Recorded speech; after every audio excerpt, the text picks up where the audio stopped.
Looks like someone's been auditing uglification. Please, Sophie. You have to stop this! It's too late. Netflix's The School for Good and Evil may have divided critics, but it definitely struck a chord with audiences who love fairy tale stories with a twist. Released in 2022, the movie took the idea of classic good versus evil fairy tales and flipped it on its head, showing that the line between heroes and villains isn't always so clear. Based on Soman Chainani's beloved young adult novels, it followed two best friends, Agatha and Sophie, from a small, ordinary village who are suddenly whisked away to a magical school where the heroes and villains of fairy tales are actually real. But when Sophie, who dreams of being a princess, gets sent to the school for evil, and Agatha, who's more of an outcast, ends up in the school for good, their friendship and the meaning of good and evil itself gets put to the ultimate test. It's been a couple of years since the movie first dropped, and even though Netflix hasn't confirmed a sequel yet, there's still a lot of buzz around the School for Good and Evil 2. Fans have been waiting to see if Agatha and Sophie's story will continue, especially since the ending hinted that there's much more to explore. And considering the original book series has 8 installments, there's a whole bunch of magical material just waiting to be adapted. The film's director Paul Feig and author Soman Chainani have both been open about wanting to turn The School for Good and Evil into a full-blown cinematic franchise.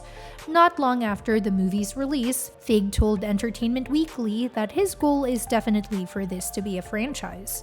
Chainani echoed that thought in an interview with Variety, saying there's potential for all 6 movies, depending on how things play out. So even though Netflix hasn't officially pulled the trigger, there's clearly interest from the creators in expanding this world, which means the odds of a sequel are better than fans might think. Now, while critics weren't exactly kind to the first film, it holds a 38% score on Rotten Tomatoes, that didn't stop audiences from watching it in huge numbers. The movie shot straight to number 1 on Netflix's global top 10 the day after it premiered in September 2022, and stayed there for 4 solid weeks, racking up over 1 billion minutes of viewing time according to Deadline.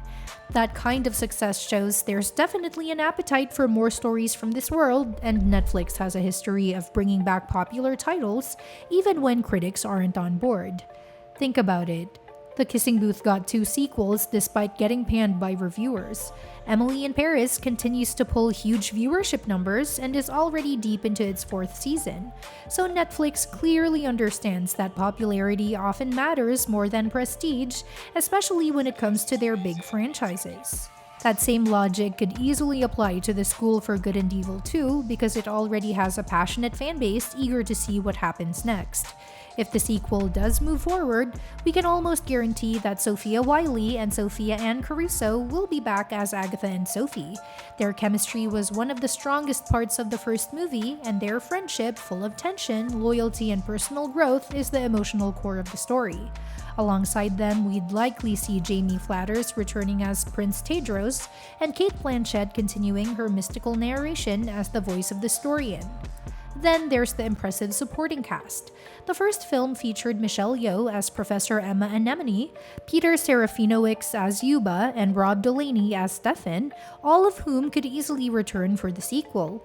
Other cast members like Earl Cave, Freya Parks, Rosie Graham, and Chinenye Ezeudu might also reprise their roles, especially since their characters are students whose stories can still evolve.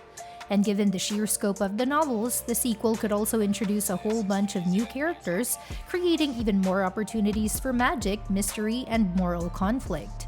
2 names that might stand out, though, are Kerry Washington and Charlize Theron, who played Professor Clarissa Dovey and Lady Lesso. Their characters were pivotal in the first movie, representing the heads of the schools for good and evil, but they don't actually appear in the second book, A World Without Princes. Still, given their star power and the creative freedom filmmakers often take with adaptations, there's a real possibility they could return in some capacity. Even a flashback or a magical cameo would be enough to bring their presence back into the story and keep that balance between good and evil alive. When it comes to the story itself, The School for Good and Evil 2 would most likely draw from A World Without Princes, the second novel in Chainani's series. The first movie ended on a cliffhanger, with Agatha and Sophie safely back home before a mysterious arrow shoots out of a portal, carrying Prince Tedros' plea for help. That final moment perfectly sets up the events of the next book. In A World Without Princes, the girls return to the school only to discover that everything has changed. The School for Good has become the School for Girls, while the School for Evil is now the School for Boys. In this new world, all princes have been labeled evil, flipping the fairy tale script entirely. This twist not only deepens the story's themes about gender, power, and perception, but also creates even more tension between Agatha and Sophie as they navigate this strange new reality. Sophie, ever the ambitious one, disguises herself as a boy named Philip to sneak into the School for Boys and uncover what's really going on. Meanwhile, Agatha tries to find a way to restore balance and help her best friend, even though their friendship is tested more than ever. There's also a new antagonist, Dean Evelyn Sater, whose sinister plans force the two girls to face their inner demons and redefine what good and evil really mean. It's a story filled with adventure, transformation, and emotional stakes, all of which would translate perfectly to the screen. And although the first movie took a few liberties with its source material, it stayed true to the spirit of Chainani's world, so the sequel would likely do the same, following the book's general plot while adding its own cinematic flair. Another thing working in the sequel's favor is timing. Netflix loves franchises that appeal to younger audiences but still resonate with adults. And The School for Good and Evil fits that mold perfectly. It has the visual grandeur of Harry Potter, the humor and heart of Enchanted, and the dark edge of Maleficent. Plus, fantasy stories with strong female leads continue to thrive, and with Sofia Wylie and Sophia and Caruso already earning praise for their performances, the groundwork for a successful follow-up is already laid. If Netflix moves ahead with The School for Good and Evil 2, it could easily become one of the streamer's most exciting fantasy sequels. There's already a built-in fanbase from both the books and the first movie, and the themes, friendship, identity, courage, and the blurry line between good and evil are timeless.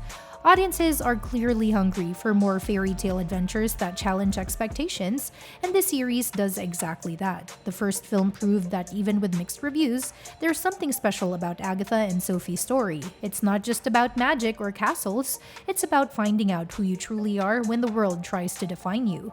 That kind of storytelling has lasting power, and Netflix knows it. So even though the sequel hasn't been officially confirmed yet, the clues all point toward it happening eventually. Paul Feig wants it, Soman Chainani wants it, the fans definitely want it, and Netflix has every reason to make it happen because, let's face it, stories like The School for Good and Evil don't come around often. Stories that make you question what good and evil even mean while still giving you spells, battles, and ball gowns. So while we're still waiting on official word, it feels like just a matter of time before The School for Good and Evil 2 becomes reality. After all, the historian has only finished one chapter, and there's a whole bunch of magic left to tell. And that's that for today's video. Thanks for watching, and we will see you in the next one.